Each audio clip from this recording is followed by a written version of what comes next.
Telangana DCP Shivadhar Reddy మాట్లాడుతున్నారు. ఇప్పుడు live చూద్దాం. అతన్ని పట్టుకునే క్రమంలో అతడు పారిపోయే ప్రయత్నం చేయటము, తర్వాత పారిపోతున్న క్రమంలో కత్తితో వీళ్ళని బెదిరించి వీళ్ళపైన ఛార్జ్ చేసే ప్రయత్నం చేయటము, తర్వాత మళ్ళీ పట్టుకున్నప్పుడు వీళ్ళని విదిలించుకొని కింద పడేసి మళ్ళీ పారిపోయే ప్రయత్నం చేస్తున్నప్పుడు ఈ చైతన్య కుమార్ డీసీపీ, తర్వాత అతని పిఎస్ఓ విఎస్ఎన్ మూర్తి వాళ్ళు వదలకుండా ఆయన వెంబడి ఒక మోర్ దెన్ 750 మీటర్స్ అతన్ని చేజ్ చేసి అతని ఇంటిపైకి ఎక్కి ఇంటిపై నుంచి దుంకి అంత చేసినా కానీ వదలకుండా అతన్ని పట్టుకునే క్రమంలో మళ్ళీ ఆయన చేతిలో ఉన్నటువంటి మారణాయుధమైనటువంటి చాకుతో ఈ ఇద్దరి పైనకి ఛార్జ్ చేసి వాళ్ళని స్టాప్ చేసే ప్రయత్నం చేస్తున్న క్రమంలో చైతన్య కుమార్ అతని పైన ఫైరింగ్ చేసిండు. అందులో ఆయనకు ఇంజూరీ అయ్యింది. మహమ్మద్ అన్సారీ ఒమర్ అన్సారీ అని ఆయనకు ఇంజూరీ అయింది. ఆయన ఆల్రెడీ 22 కేసులలో నిందితుడిగా ఉన్నాడు. పీడీ యాక్ట్ 2 సార్లు పీడీ యాక్ట్ పెట్టిండ్రు. తర్వాత రౌడీ షీట్ కూడా ఉంది కాలాపత్తర్ పోలీస్ స్టేషన్లో. సో అతను కింద పడ్డ తర్వాత అతను పడిపోయిన తర్వాత అతన్ని వెంబడే హాస్పిటల్ కూడా షిఫ్ట్ చేసిండ్రు ఆయన్ని. సో దాంట్లో చాలా ధైర్య సాహసాలు, శౌర్యం ప్రదర్శించినటువంటి DCP south east zone Chaitanya కుమార్ను, అట్లానే అతని పిఎస్ఓ అయినటువంటి విఎస్ఎన్ మూర్తిని పలకరించేందుకు, పరామర్శించేందుకు ఈ యశోద హాస్పిటల్కి వచ్చినాను నేను. అతని పరిస్థితి బాగుంది. చైతన్య కుమార్ కూడా పరిస్థితి ఆయన కింద తోసినప్పుడు ఆయనకి దెబ్బలు తగిలినాయి ఆయనకి బాడీ పైన. కాబట్టి దానికోసం ట్రీట్మెంట్ అవుతున్నాడు. అది మోస్ట్ ప్రాబబ్లీ రేపు డిశ్చార్జ్ అయ్యే అవకాశం ఉంది. అట్లానే విఎస్ఎన్ మూర్తి కూడా రేపు డిశ్చార్జ్ చేసే అవకాశం ఉంది. సో పోలీస్ డిపార్ట్మెంట్ తరఫున మంచి శౌర్య సాహసాలు ప్రదర్శించిన ఇద్దరు కూడా అభినందనలు తెలియజేస్తున్నాను. అట్లాగే వాళ్ళు కేవలం దొంగను వాళ్ళు అసలైన ఒక పోలీస్ అధికారిగా, ఆదర్శనీయుడైన పోలీస్ అధికారిగా ఆయన నిలబడి దొంగల్ని పట్టుకునే ప్రయత్నం చేసినాడు. వాని చేతిలో మారణాయుధం ఉన్నప్పటికీ కూడా విరవకుండా ఆయన్ని పట్టువదలకుండా అతని వెంబడిపడి అతన్ని డిజామ్ చేయాలని ఇన్కెపాసిటేట్ చేసి అతన్ని పట్టుకున్నారు. సో దానికి అతను మళ్ళొకసారి పోలీస్ డిపార్ట్మెంట్ తరఫు నుంచి అభినందనలు చేస్తున్నాను. Thank you. వాళ్ళు దొరుకుతారండి, వాళ్ళు కూడా దొరుకుతారు.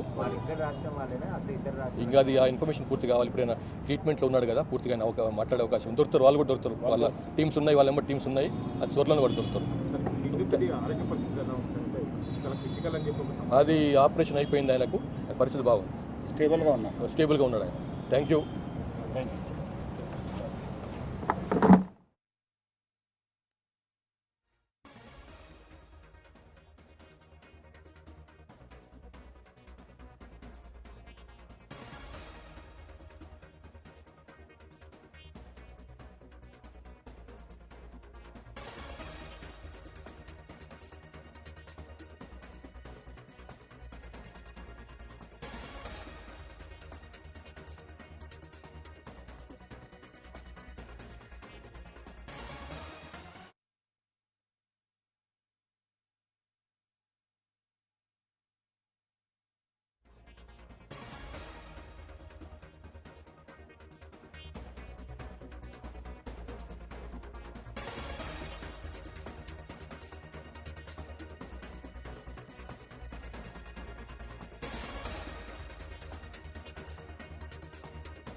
ఆసుపత్రిలో చికిత్స పొందుతున్న డీసీపీ చైతన్యను డీజీపీ పరామర్శించారు.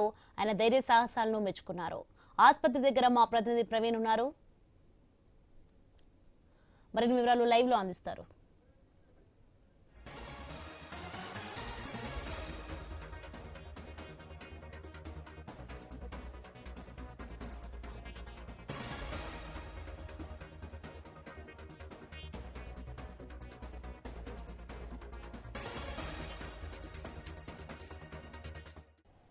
ఎస్ఐ న్యూస్ ఎక్స్క్లూజివ్ లో మనం చూస్తున్న ఆసుపత్రిలో చికిత్స పొందుతున్న డీసీపీ చైతన్యను డీజీపీ పరామర్శించారు. ఆయన ధైర్య సాహసాలను మెచ్చుకున్నారు.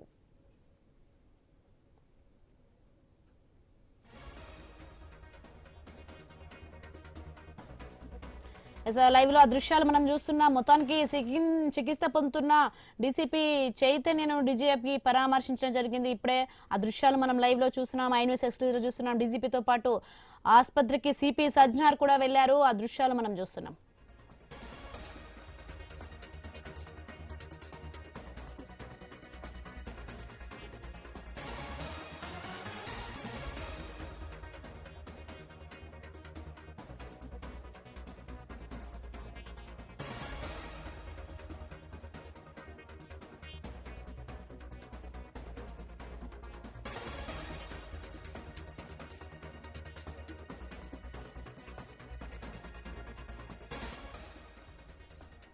మనం చూస్తున్నాం ఆసుపత్రిలో చికిత్స పొందుతున్న డీసీపీ చైతన్యను మొత్తానికి డీజీపీ పరామర్శించారు. ఇక ఆయన ధైర్య సాహసాలను కూడా మెచ్చుకున్నారు.